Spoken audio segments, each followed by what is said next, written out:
CosmicParadigm.com. Thursday, July 1st, 2010. Caring for yourself. Share this. The messages at this site are the result of communications between Mark Kimmel and beings who are not the current indigenous humans of this planet. The communications have been verified as coming only from those who are of the highest Christ consciousness. There are now over 125 messages on this site. They build on each other. For their full impact, read them in sequence beginning with September 2008, archived below. They detail the transformation of this planet, our place in the universe, and a positive outlook for our future, if we are willing to act. I hope, by presenting them to you, that they spark your curiosity, and a decision to join with others to create a new civilization on Earth. As always, I encourage you to seek your own unique truth, and live it. This is my 13th posting to Mark's Corner for 2010 that involves communications from off-planet beings and other non-humans. It is with great pleasure that I welcome back Moraine of the planet Substen of the star system Altair.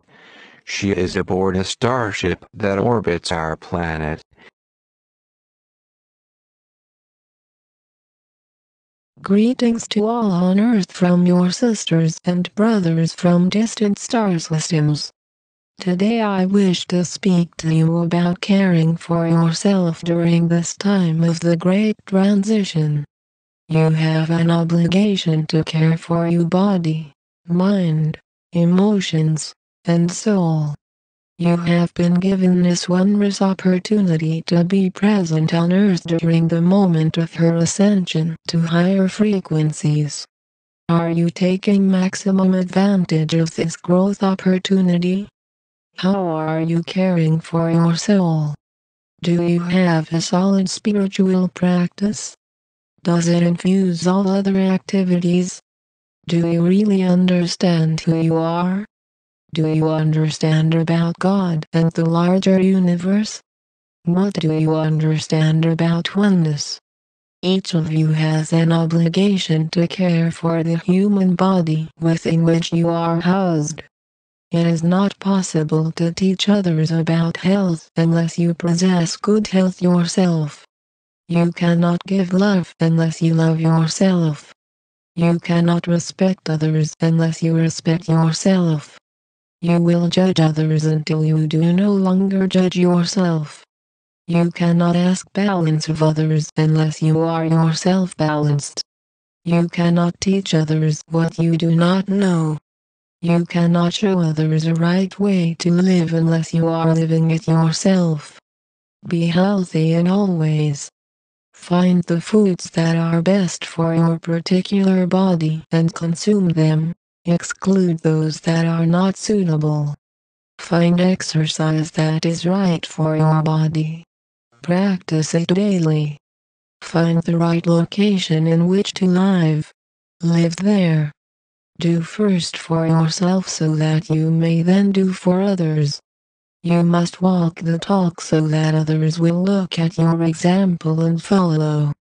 The highest calling for anyone inhabiting a human body is to live at his or her highest.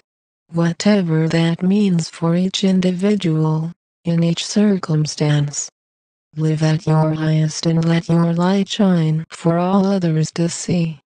As a human, your emotions are at the center of much of your activity.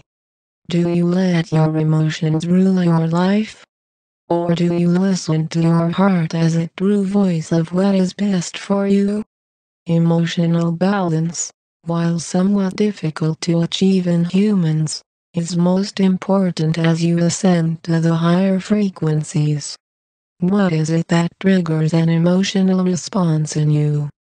Do you flare in anger when you perceive an injustice to yourself?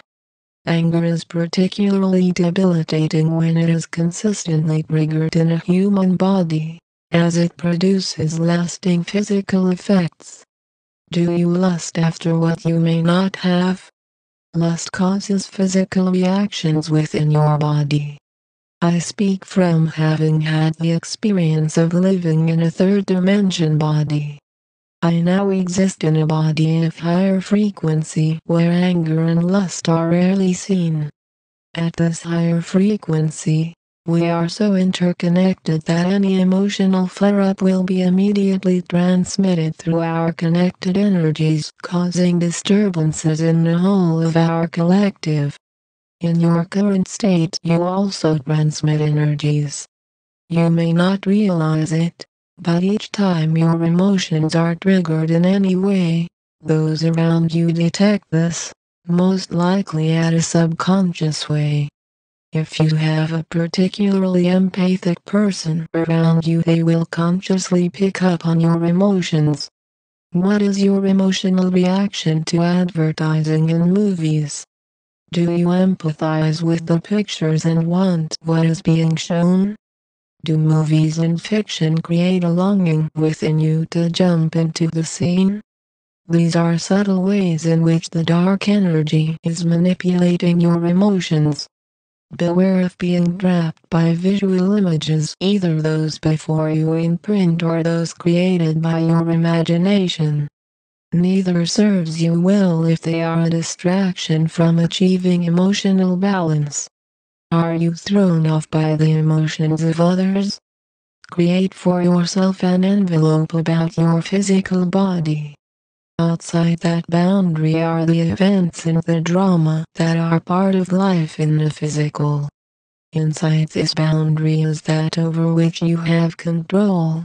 You may try to control that which is outside it, but you will experience little success. Those who would control others for whatever reason are violating not only the boundaries of others, but also their own boundary. The rich and powerful are guilty of this error against oneness. Anyone who attempts to influence the behavior of another person is violating the first rule of oneness.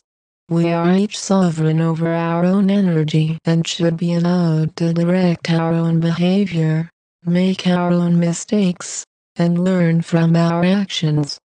Are you consumed with desire for something that is just beyond your grasp? Is it something that just a little more money could buy? It is a relationship with a person that is not suited to you? Is it a food or drink that would not be healthy for your body? Get control of these little things, and you will gain control of your emotions, so that when a major disruption occurs you will be able to glide through the incident without being affected. Gain balance of your emotions and your life in the body will be more uplifting. Gain balance over your emotions and you will be setting yourself up for a much easier time during the difficult days of the ascension. Is fear of the future gripping you such that you are unable to function? What are the grounds for this fear? Are they rational? Sort out the difference between fear and being prepared. The squirrel stores nuts to be prepared. Are you a squirrel, or are you afraid of what might be around the corner, and have not prepared yourself and your family? Examine your deep-seated motives to find the emotion that drives your actions. In these the final days of your existence in this third dimension, it is most important that you remain focused on what is most important, what is in the highest good for all concerned, and what is to your personal benefit. Focus is a mind function.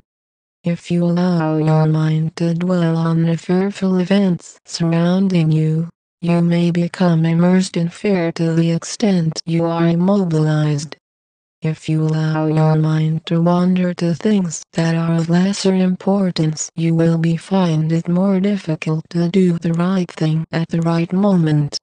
Your task at this time is to set an example for those about you.